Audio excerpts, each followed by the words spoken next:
ఇంకొకసారి మటుకు గవర్నర్ గారికి గౌరవం ఇవ్వని వ్యక్తుల పార్టీ మటుకు ఈ సభలో అడుగు పెట్టకూడదు. వాళ్ళకి ఇప్పుడు అధికారం రాదు. దీంట్లో మనం ప్రజాస్వామ్యం కేవలం ఎన్నికల విజయాలతో పరిపూర్ణం కాదు అధ్యక్ష. మంచి పరిపాలన అందించాలంటే జవాబుదారీతనంతో కూడిన చర్చలు అవసరం అధ్యక్ష. ప్రతిపక్షం అనేది లేదు.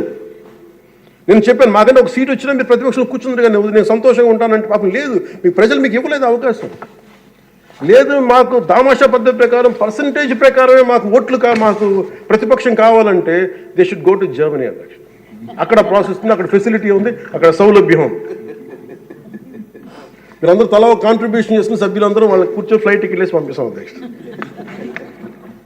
అంటే ఇక్కడ మనకున్న అంటే మనం సరదాగా మాట్లాడుకున్న మనకున్న బాధ్యత, మనమే అధికార పార్టీ, మనమే మన గౌరవ ముఖ్యమంత్రి గారు చెప్పారు అధ్యక్ష, మనమే ప్రతిపక్షంగా కూడా ప్రవర్తించాలని.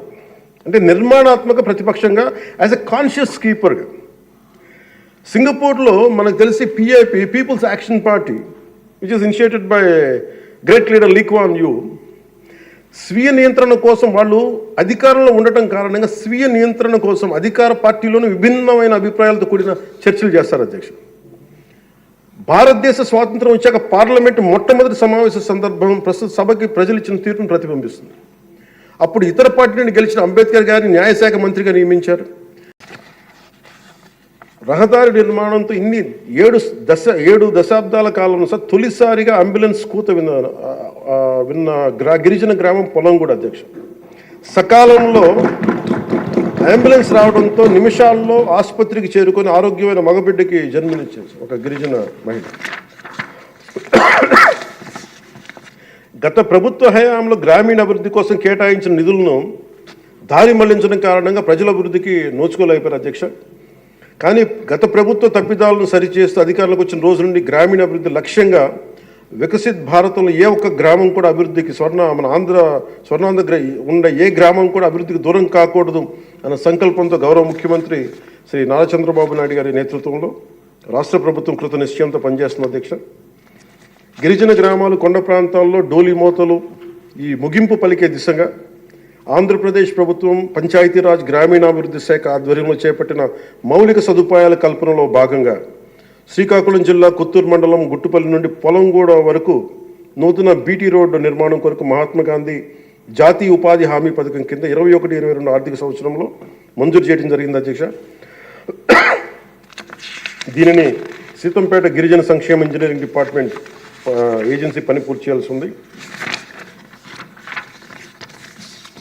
నూతన ప్రభుత్వం ఏర్పడిన తర్వాత అధికార యంత్రాంగంతో సమీక్షలు నిర్వహించి ఏ రోడ్లు అయితే చేయలేదో కొన్ని రోడ్లని ప్రత్యేకించి ఒక రోడ్డుని ఎన్నుకొని ఈ రోడ్డు నిర్మాణం పూర్తి చేసేందుకు కావాల్సిన చర్యలు తీసుకోవడం జరిగింది అధ్యక్ష. 2024 డిసెంబర్ నెలలో 2.5 కిలోమీటర్ల బీటీ రోడ్డు నిర్మాణం మొదలుపెట్టి 2025 జనవరి నెలాఖరు నాటికి ఈ నిర్మాణం పూర్తి చేయడం జరిగింది అధ్యక్ష. ఇది వేరువేరు మండలాలు, జిల్లాలు కలిపేందుకు ఈ మార్గం ఉపయోగపడటం వల్ల పొలంగూడ నుండి సీతంపేటకు వచ్చేందుకు దాదాపు 25 కిలోమీటర్ల ప్రయాణ దూరం తగ్గింది అధ్యక్ష. రోడ్డు నిర్మాణ కారణంగా 23 ఫిబ్రవరి 2 రోజుల క్రితం 25 నాడు తొలిసారిగా ఇందాక మీరు చెప్పినట్టుగానే అంబులెన్స్ కూతురు గ్రామ ప్రజలు విన్నారు అధ్యక్ష. పురిటి నొప్పులతో బిడ్డకు జన్మనిచ్చేందుకు ఇబ్బంది పెడుతున్న శ్రీమతి సవర సబియాక అనే గిరిజన సోదరి